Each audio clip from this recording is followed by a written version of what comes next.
Poland को भी study कर लिया है। देखिए दोनों ही गवर्नमेंट्स को अगर देखा जाए, चाहे वो चाइल्ड में हो चाहे पोलैंड में हो, तो दोनों ही कंट्रीज़ ने डेमोक्रेसी को भी एक्सपीरियंस किया और नॉन डेमोक्रेटिक रूल को भी एक्सपीरियंस किया। जहाँ चाइल्ड में सैल्वाडोर अयानदे डेमोक्रेटिक रूलर थे और उनके बाद जनरल अगस्टो पिनोशे ने कूप की, वो नॉन डेमोक्रेटिक रूलर रहे। पोलैंड में जो नॉन डेमोक्रेटिक रूलर थे वो जनरल जेरुजेल्स्की थे। थोड़ा सा डिफरेंस था, यहाँ पर जो नॉन डेमोक्रेटिक रूलर आए और यहाँ पर जो नॉन डेमोक्रेटिक थे उनमें फ़र्क इतना था कि जनरल अगस्टो पिनोशे ने कभी कहा ही नहीं कि मैं लोगों के बिहाफ पे रूल कर रहा हूँ, जबकि जनरल जेरुजेल्स्की और जो पोलिश यूनाइटेड वर्कर्स पार्टी के जो लीडर्स थे वो ये कहते थे कि हमें तो जनता ने चुन करके भेजा है, हम तो लोगों के बिहाफ पे रूल कर रहे हैं, जो कि अपने आप में एक बहुत ही मजाक की बात थी, क्योंकि कोई चॉइस तो थी ही नहीं, सिंगल पार्टी है।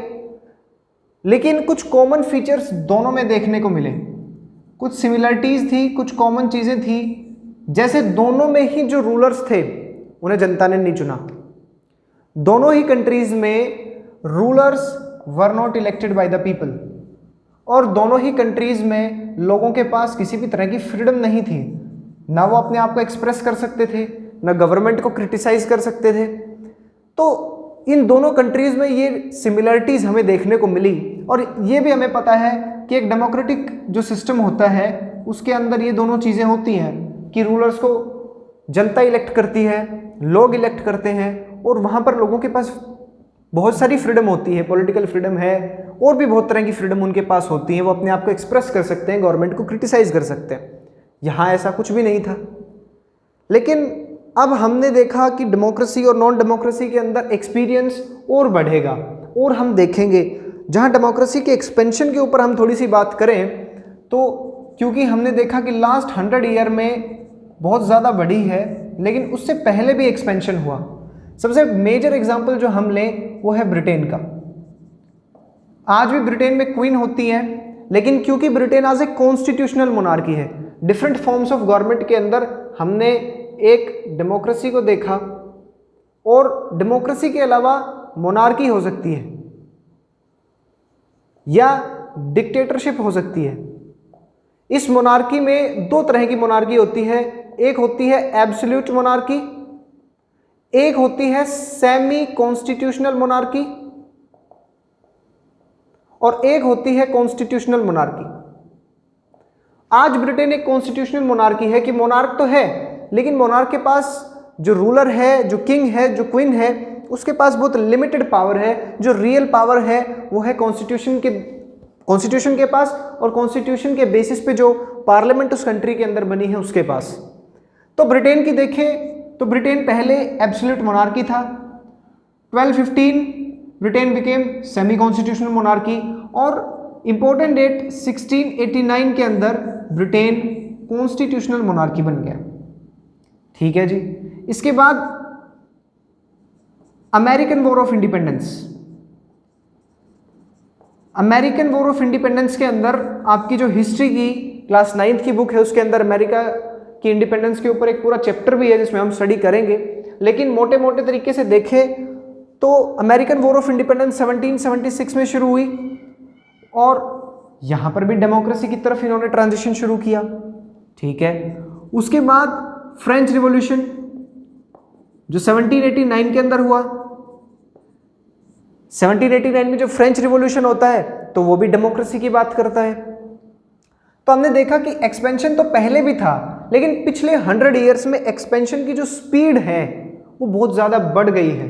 बहुत सारी कंट्रीज बहुत रैपिडली ट्रांसफॉर्म हो रही है डेमोक्रेसी के अंदर। अब इस एक्सपेंशन के बाद हम ये देखें कि इनके अंदर क्या क्या प्रॉब्लम्स आई। जैसे ही 19th सेंचुरी आती है और 20th सेंचुरी आती है, इसके अंदर सिर्फ डेमोक्रेसी नहीं रह गई, डेमोक्रेसी के साथ बहुत सी चीजें जुड़ गई, जैसे कि फ्रीडम। सबसे इंपॉर्टेंट था कि फ्रीडम, क्या लोग अपनी गवर्नमेंट को क्रिटिसाइज कर सकते हैं, जस्टिस, और इसके साथ साथ एक और चीज जो आई वो थी राइट टू वोट। देखिए राइट टू वोट एक बहुत इंपॉर्टेंट फैक्टर था। किसी भी कंट्री ने जहां अपने यहाँ पे डेमोक्रेटिक सिस्टम लाया, लेकिन राइट टू वोट को बहुत लिमिटेड रखा गया। जहाँ फ्रांस में भी आप पढ़ेंगे कि man with property, first chapter आपका फ्रेंच रेवोल्यूशन का है, मैन विद प्रॉपर्टी, जिस इंसान के पास, जिस आदमी के पास प्रॉपर्टी है, केवल उसी को राइट टू वोट दिया जाएगा। ऐसे बहुत सारे इंस्टेंसेस देखने को मिले। और अमेरिका के अंदर 1965 से पहले ब्लैक जो लोग थे उनके पास राइट टू वोट नहीं था, ब्लैक्स के पास राइट टू वोट नहीं था। देखिए अमेरिका में दो तरह के लोग हैं, एक जो अमेरिकन हैं जिन्हें वाइट कहा जाता है, दूसरे ऐसे लोग जो ब्लैक्स हैं, एक्चुअली में अफ्रीकन अमेरिकन भी इन्हें बोला जाता है। ये अफ्रीका से ले जाए गए थे अमेरिका एज स्लेव्स, इनके जो एंसेस्टर्स थे उनको ले जाया गया था। यहाँ पर अमेरिका के अंदर क्या सिस्टम है कि एक्चुअली एक लीगल रेशियल डिस्क्रिमिनेशन, अमेरिका के अंदर ये सिस्टम लीगल था कि ब्लैक्स जो हैं उनके पास 1965 तक राइट टू वोट नहीं है, राइट टू वोट यहां पर नहीं दिया गया। 1964 के अंदर सिविल राइट्स मूवमेंट शुरू होती है। एक नॉन वायलेंट मूवमेंट थी जिसने कहा कि ब्लैक्स भी इक्वल सिटीजन है, ब्लैक्स के पास भी राइट टू वोट होना चाहिए। और ये डिमांड बढ़ती गई और 65 के अंदर कॉन्स्टिट्यूशन में बदलाव किया गया और ब्लैक्स को भी यहाँ पर राइट टू वोट दिया गया। हमने देखा ये तो ब्लैक्स का था, महिलाओं के साथ और भी ज़्यादा डिस्क्रिमिनेशन देखने को मिला। जहाँ ब्रिटेन 1689 के अंदर कॉन्स्टिट्यूशनल मोनार्की बना, लेकिन यूनिवर्सल, यहाँ पर जो राइट टू वोट है एक्चुअली में ये यूनिवर्सल अडल्ट फ्रेंचाइज या यूनिवर्सल अडल्ट सफरेज, जो सफरेज है इस वर्ड का मतलब होता है राइट टू वोट।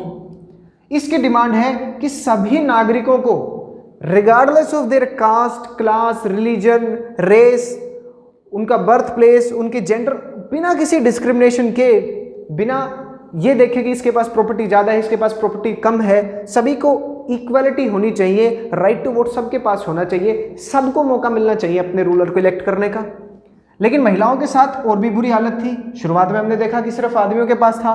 1689 के अंदर ब्रिटेन कॉन्स्टिट्यूशनल मोनार्की बना और महिलाओं को राइट टू वोट दिया 1928 में। यूनिवर्सल अडल्ट सफरेज जो था ये 1928 के अंदर इन्होंने इंट्रोड्यूस किया। वही हम देखें अमेरिका के अंदर महिलाओं, ये जो ब्लैक्स वाला है 65 तक था। सऊदी अरेबिया में महिलाओं को 2015 में राइट टू वोट दिया गया। ऐसी सिचुएशंस महिलाओं के साथ बहुत देखने को मिली।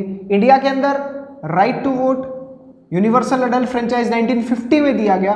बहुत बार हम क्वेश्चन में ऑप्शन डालेगा वो 47, 48, 49, 50, हम 47 को टिक कर देते हैं कि हम इंडिपेंडेंट हो गए और अब हमें उसी टाइम मिल गया। नहीं, 26 जनवरी 1950 को जब हमारा कॉन्स्टिट्यूशन इंप्लीमेंट किया, जब हमारे कॉन्स्टिट्यूशन को इंप्लीमेंट किया गया तब हम रिपब्लिक बने और उसी दिन से हमारे सबके पास जितने भी अडल्ट हैं, earlier the age was 21 and now it is 18, उन सबके पास राइट टू वोट है। अब इस सिचुएशन में आपके पास एक बॉक्स है जिसमें क्वेश्चंस बहुत बार फ्रेम होते हैं महिलाओं को राइट टू वोट का। तो वुमेन का राइट टू वोट इस चैप्टर में नहीं है, नेक्स्ट चैप्टर में है 2015 सऊदी अरेबिया। बात की जाए ब्रिटेन की तो ब्रिटेन इंपॉर्टेंट है क्योंकि ब्रिटेन हमारे ऊपर रूल करके गया है 200 ईयर्स 1928। और अगर इंडिया की बात की जाए 1950। लेकिन एक क्वेश्चन जो सबसे ज़्यादा फ्रेम होगा वो होगा कि फर्स्ट टाइम कि ऐसी कौन सी कंट्री है जिसने सबसे पहले दिया, तो वो है न्यूजीलैंड 1894 में। न्यूजीलैंड ने 1894 में दिया। रशियन रेवोल्यूशन आपके एक चैप्टर है पूरा का पूरा, रशिया का पूछ सकते हैं, तो रशिया ने 1917 में दिया। जो रशियन रिवॉल्यूशन हुई थी, कम्युनिस्ट रिवॉल्यूशन हुई थी या बोल्शेविक रिवॉल्यूशन जिसको बोला जाता है, उसके साथ ये 1 मार्क्स में आपके एनटीएससी में पूछे जा सकते हैं। बहुत सारी कंट्रीज को और हमें थोड़ा सा स्टडी करना है जो खासकर एक पहले कॉलोनीज होती थी, तो जहाँ जो कॉलोनियल पावर्स रूल कर रही हैं वहाँ तो डेमोक्रेसी अपने आप ही नहीं है, लेकिन उनके जाने के बाद एक्सपेक्ट करते हैं लोग कि अब डेमोक्रेसी आएगी। कुछ केसेस को हम स्टडी करेंगे जो कॉलोनियलिज्म के बाद की बातें हम देखेंगे। देखिए जो फर्स्ट कंट्री हमारे सामने आती है वो है घाना। घाना ब्रिटिश के अंडर था। घाना के अंदर 1957 के अंदर घाना आज़ाद हुआ, 1957 के अंदर। एक बहुत ही फेमस लीडर थे घाना के जिनका नाम था क्वामे एनक्रुमा। क्वामे एनक्रुमा एक, इनका जो फैमिली बैकग्राउंड देखा जाए तो एक गोल्ड स्मिथ के बेटे थे। ये खुद एक टीचर थे और फ्रीडम स्ट्रगल में काफ़ी ज़्यादा इन्होंने सहयोग किया। तो पहले ये प्राइम मिनिस्टर बने घाना के और उसके बाद ये प्रेसिडेंट बने। पंडित नेहरू के काफ़ी क्लोज फ्रेंड्स में इन्हें गिना जाता है, क्योंकि आपने जैसे कोल्ड वॉर के बारे में थोड़ा सा जाना, क्लास 12th में आप इसको और डिटेल में समझेंगे। तो कोल्ड वॉर के दौरान एक मूवमेंट थी जिसका नाम था नॉन अलाइनमेंट मूवमेंट, गुट निरपेक्ष आंदोलन, कि ना हम यूएस की तरफ ना हम यूएसएसआर की तरफ, हम न्यूट्रल रहेंगे। तो ये जो नॉन अलाइनमेंट मूवमेंट थी, इसके 5 फाउंडिंग मेंबर्स थे, पंडित जवाहरलाल नेहरू और उनके साथ साथ क्वामे एनक्रुमा भी इसमें शामिल थे। इसकी फर्स्ट मीटिंग 1961 में हुई, बेलग्रेड में हुई। तो इन्होंने काफ़ी इंपॉर्टेंट रोल प्ले किया इसके साथ, इसमें नॉन अलाइनमेंट मूवमेंट में भी। लेकिन क्वामे एनक्रुमा एक गलती कर बैठे कि एक बार डेमोक्रेसी आई और इन्होंने क्या कहा, प्रेसिडेंट फॉर लाइफ।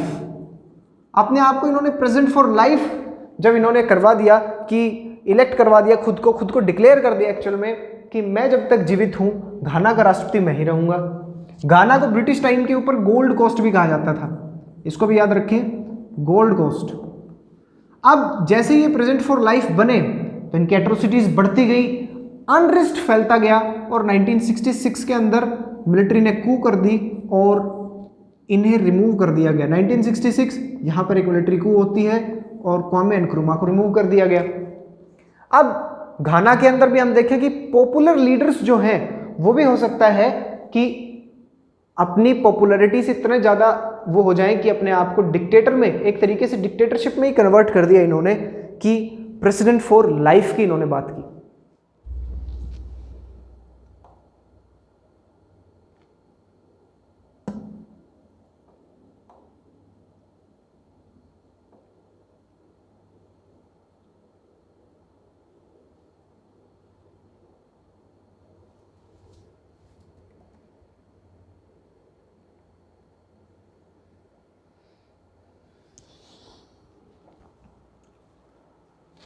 अब जो नेक्स्ट कंट्रीज को हम देखेंगे थोड़ा सा, जिसमें बढ़ा है, रिसेंट टाइम्स में बढ़ा है, वो है, देखिए सोवियत यूनियन आपने देखा, यूएसएसआर जिसको बोला जाता था। यूएसएसआर में 15 रिपब्लिक्स थे और रशिया सबसे बड़ा था उनमें। इन 15 रिपब्लिक्स में अनरेस्ट बढ़ता गया। कोल्ड वॉर के दौरान एक सिचुएशन आई कि 1991 में यूएसएसआर डिसइंटीग्रेट हो गया, यानी कि सोवियत यूनियन जो था वो डिसइंटीग्रेट हो गया, 15 के 15 अलग हो गए। और यहाँ पर जो सिस्टम था वो कम्युनिस्ट सिस्टम था। लेकिन अब सबने अपने आप के सिस्टम को क्या बदल लिया, इन्होंने अपने आप को डेमोक्रेटिक कर लिया, सबने डेमोक्रेसी अडॉप्ट कर ली। इसका रीज़न भी है क्योंकि जब आप थोड़ा सा आगे जाकर के पढ़ेंगे तो जब दोनों के बीच में चैलेंजेस थे, जब दोनों के बीच में कॉन्फ्लिक्ट था, कंपटीशन था यूएस के बीच में और यूएसएसआर के बीच में, तो दोनों अपनी अपनी आइडियोलॉजी को स्प्रेड कर रहे हैं। ये कम्युनिज्म को स्प्रेड कर रहे थे, सोशलिज्म को स्प्रेड कर रहे थे, वो डेमोक्रेसी और कैपिटलिज्म को स्प्रेड कर रहे थे। लेकिन क्योंकि दो पावर्स थी वर्ल्ड में, दो पावर्स एग्जिस्ट कर रही है, बाइपोलर वर्ल्ड उसको बोला गया, कि जहां दो पावर्स हैं, दो कंट्रीज डोमिनेट कर रही हैं और एक दूसरे के अगेंस्ट हैं। लेकिन जैसे ही सोवियत यूनियन डिसइंटीग्रेट हुआ 1991 में, तो सिंगल पावर बन गया यूएसएसआर और वर्ल्ड बन गया यूनिपोलर। अब यूनिपोलर वर्ल्ड बनने के बाद यूएस की आइडियोलॉजी हर जगह फैल रही है, कैपिटलिज्म स्प्रेड हो रहा है और डेमोक्रेसी स्प्रेड हो रही है। इसीलिए मेजॉरिटी ने डेमोक्रेसी अपनाया और कैपिटलिज्म के लिए इन्हें फोर्स कर दिया गया। एक्चुअली में वो फोर्स किस तरह से किया गया, उसका नाम था shock therapy. Shock therapy IMF और वर्ल्ड बैंक के बारे में आप अभी पढ़ेंगे इसमें, जो कि यूएन के हालांकि उसके ऑर्गन्स में तो नहीं कह सकते, लेकिन इंटरनेशनल ऑर्गेनाइजेशंस हैं। शॉक थेरेपी आई और इस शॉक थेरेपी ने क्या कहा कि इन कंट्रीज को अब अपने रीस्ट्रक्चरिंग के लिए, अपने आप को सही करने के लिए, ट्रैक पे लाने के लिए, ज्वाइन करने के लिए वेस्टर्न डेवलपमेंट्स को, इन्हें अपने अंदर पैसे की जरूरत है। और पैसा कहाँ से मिलेगा, आईएमएफ से मिलेगा, या वर्ल्ड बैंक से मिलेगा।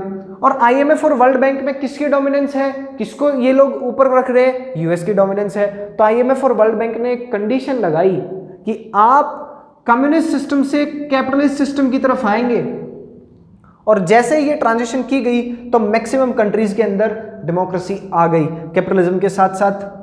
तो यहां से भी बढ़ने को हुआ।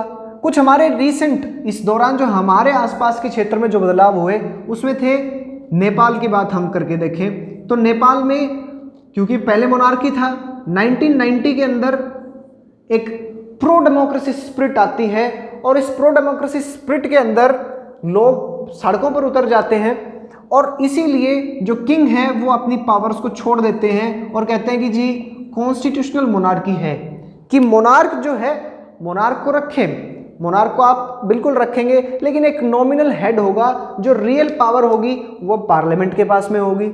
यहाँ पर भी अपने को देखने को मिला है।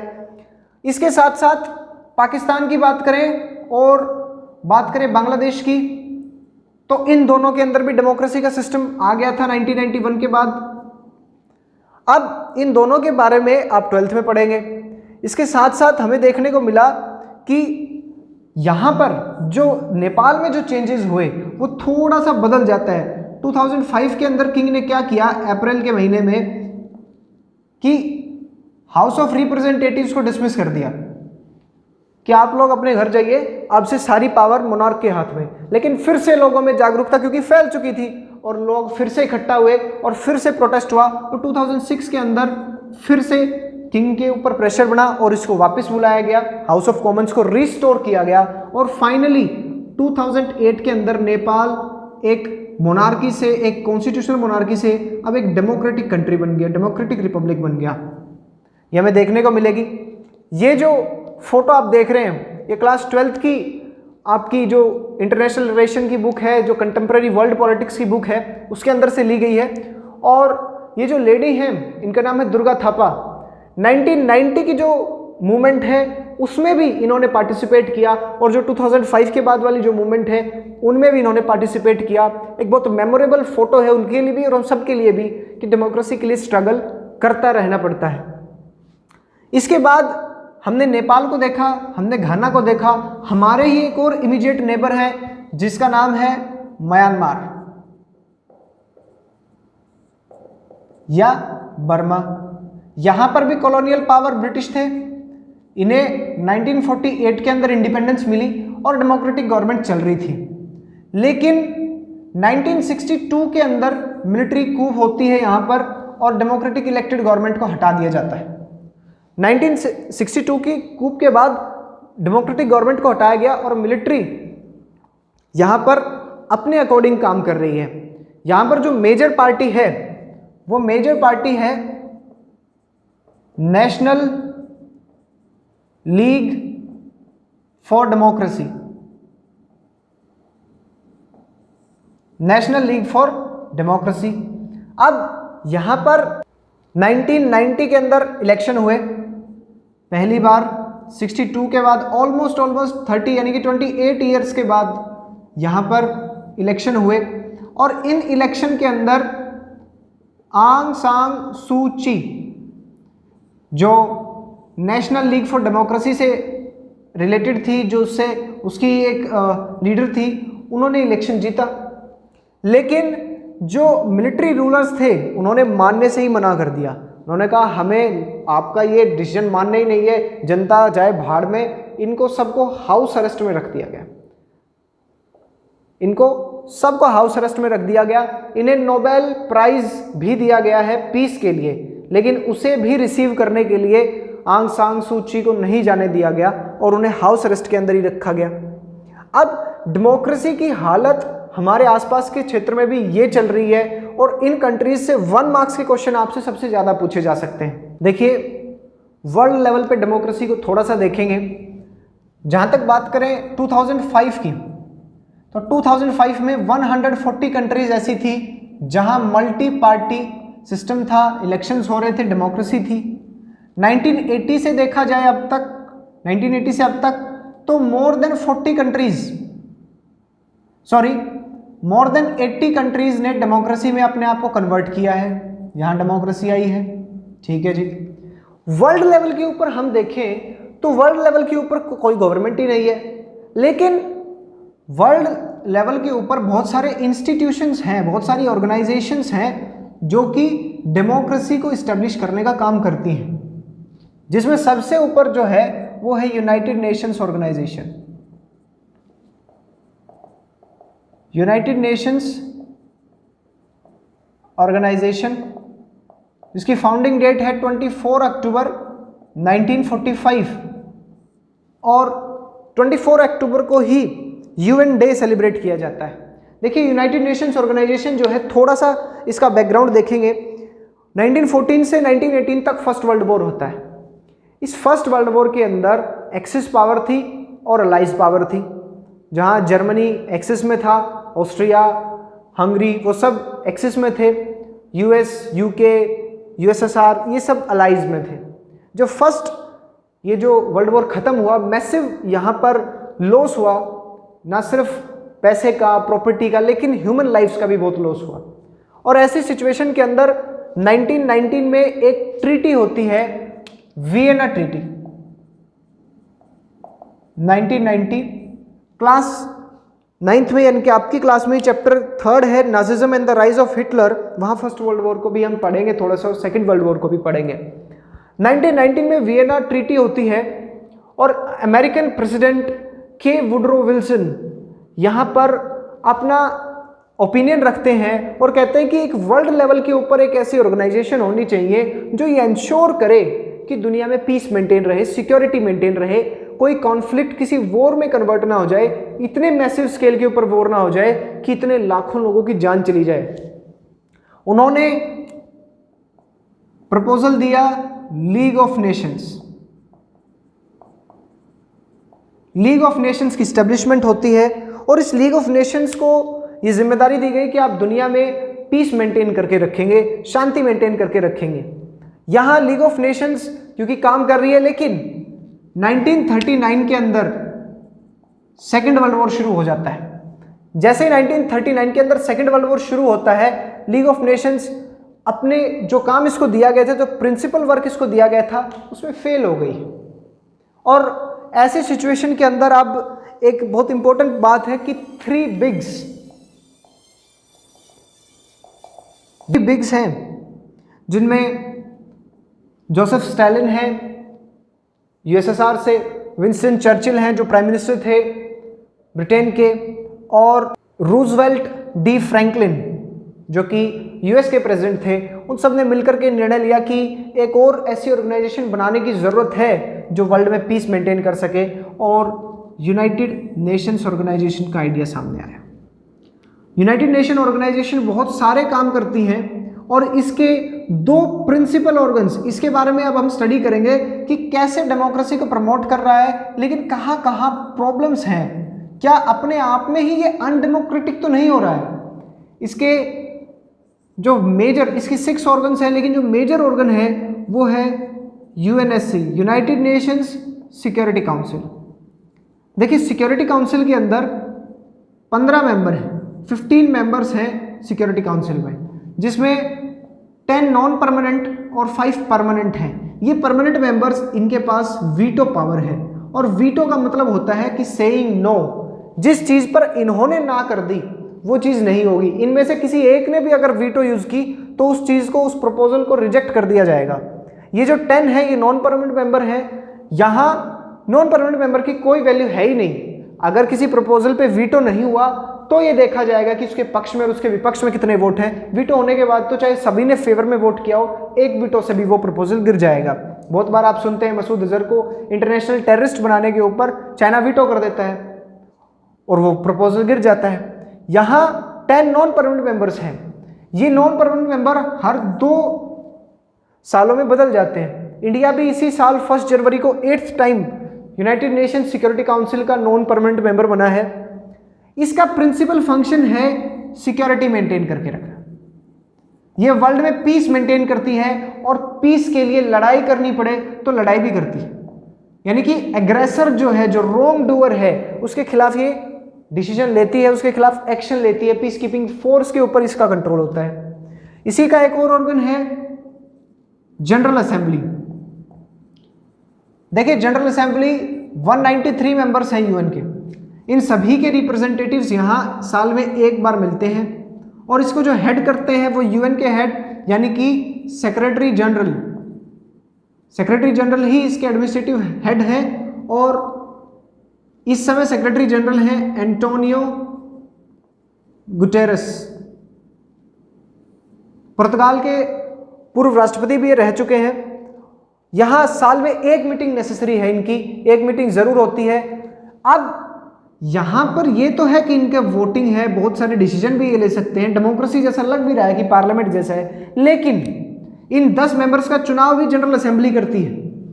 लेकिन जो क्रूशियल मैटर्स हैं, जो रियल इंपॉर्टेंट मैटर्स हैं, उनको सिक्योरिटी काउंसिल देखेगी और सिक्योरिटी काउंसिल में भी ये 5 देखेंगे। ये 5 US, UK, Russia, China, France, ये 5 इसको देखेंगे। अब क्या यहां पर हम कह सकते हैं कि इसके अंदर डेमोक्रेसी है? नहीं, कुछ ना कुछ इसके अंदर ये डिमांड हमेशा उठती रही है कि आप इसके रिप्रेजेंटेशन को बढ़ाइए। पहले ये 15 नहीं होते थे, पहले सिर्फ 11 होते थे। 1967 तक 11 होते थे, तब बढ़ा करके इन्हें 15 किया गया। उसके बाद से अब तक 54 ईयर्स में कोई चेंज नहीं किया गया। तो ये डिमांड उठती है, इस वीटो को खत्म करने की डिमांड उठती है कि भी सबके पास इक्वलिटी होनी चाहिए। तो ये प्रॉब्लम हमें देखने को मिली। इसके साथ साथ 2 मेजर इंटरनेशनल ऑर्गेनाइजेशन जिसके अंदर आईएमएफ और वर्ल्ड बैंक हैं। अब आईएमएफ और वर्ल्ड बैंक के साथ प्रॉब्लम क्या है? आईएमएफ और वर्ल्ड बैंक दोनों ही आपको मॉनेटरी असिस्टेंस प्रोवाइड करवाते हैं, दोनों ही आपको लोन देते हैं, लेकिन इनमें भी कंडीशन है कि आप किस पर्पज के लिए लोन ले रहे हैं। क्या आपने वो पर्पज फुलफिल किया भी नहीं किया?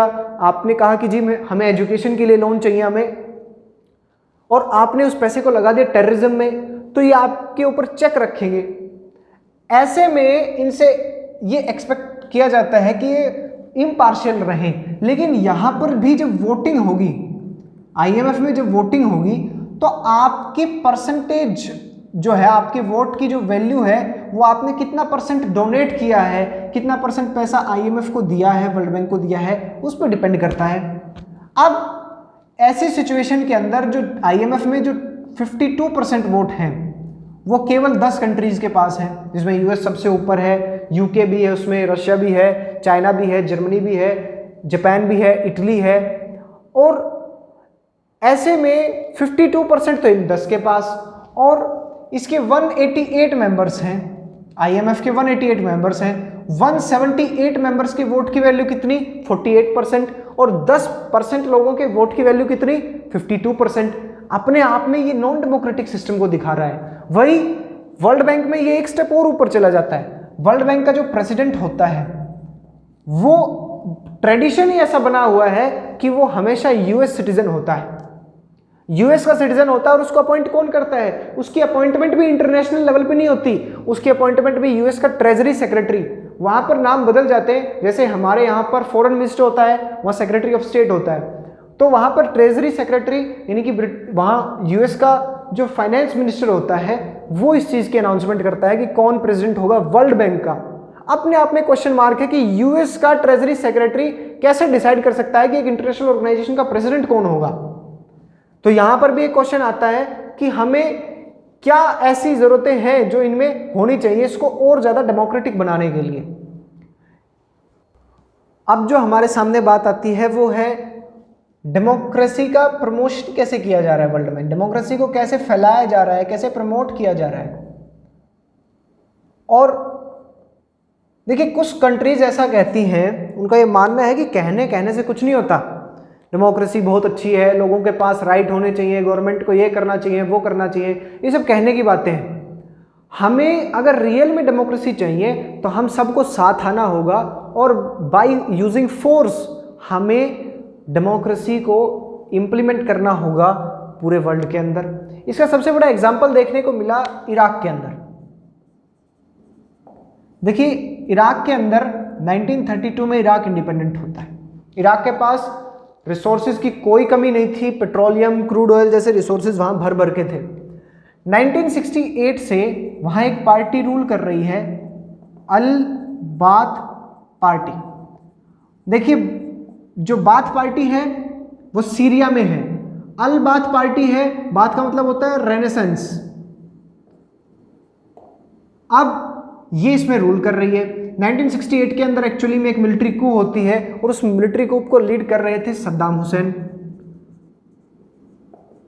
अब ऐसी सिचुएशन के अंदर यहां अल बाथ पार्टी की गवर्नमेंट है, रूल कर रही है। सद्दाम हुसैन साहब 1979 के अंदर प्रेसिडेंट बनते हैं इराक के, और इन्होंने कुछ अच्छे स्टेप भी उठाए। इन्होंने क्या किया कि पहले इस्लामिक लॉ यानी कि जो शरिया है उसके ऊपर चलता था उसको हटा दिया, राइट टू वोट दिया, औरतों को भी राइट टू वोट इन्होंने दिया। लेकिन यूएस फ्रेंडली गवर्नमेंट नहीं थी, यूएस से बहुत भिड़ते रहे। सबसे पहला 1990 के अंदर सद्दाम हुसैन ने क्या किया, इराक की आर्मी को कहा कि जाओ कुवैत पे हमला कर दो।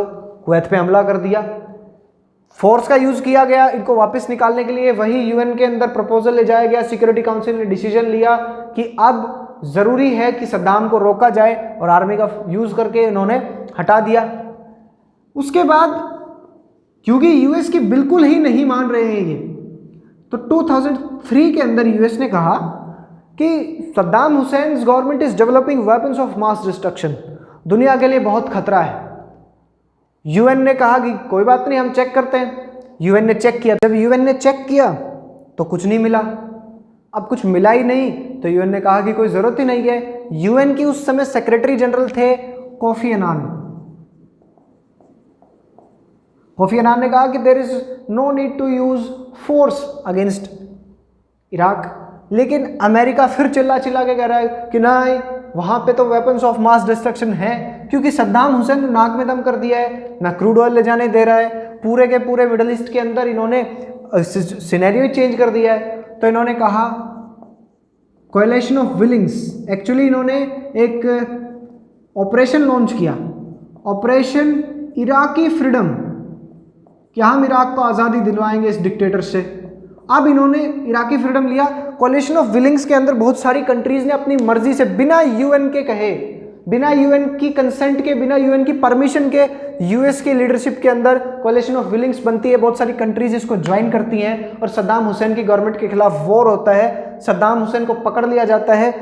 जो आपका नेक्स्ट चैप्टर है उसमें आप एक कार्टून भी देखेंगे जिसमें सोल्जर्स फोर्सफुली एक डेमोक्रेसी के उस बैनर को उस जमीन के अंदर गाड़ रहे हैं। वो 2005 का था जहां इलेक्शन इन्होंने करवाए। 2003 के अंदर ये मैसिव लेवल के ऊपर यहाँ पर ब्लडशेड हुआ, बहुत हजारों की संख्या में इराकी सोल्जर्स मारे गए, इराकी सिविलियंस मारे गए, और बहुत सारे अमेरिकन का भी लॉस हुआ। यहाँ पर अमेरिकन फोर्सेस का भी बहुत लॉस हुआ। उसके बाद से क्योंकि फिर इलेक्शंस आने थे तो बहुत सारे प्रेसिडेंट्स ने क्या कहा कि हम इराकी फोर्सेस को बाहर लड़ने के लिए नहीं भेजेंगे, हम अमेरिकन फोर्सेस को बाहर लड़ने के लिए नहीं भेजेंगे, अमेरिका के अंदर ही रखेंगे। इसलिए बहुत सारे प्रेसिडेंट बराक ओबामा जीते। और अब ऐसे में क्वेश्चन ये उठता है कि क्या डेमोक्रेसी की प्रमोशन के लिए ऐसा सब करना जरूरी है? क्या ऐसा कोई तरीका नहीं है जिससे हम पीसफुली डेमोक्रेसी को स्प्रेड कर सकें? देखिए, ये चैप्टर जो है ये कंप्लीटली फैक्चुअल चैप्टर है। बहुत सारे फैक्ट्स हैं, बहुत सारे कनेक्टिंग पॉइंट्स हैं, और उन कनेक्टिंग पॉइंट्स को जब आप समझ जाएंगे तो आपको आसानी रहेगी इस बुक में भी।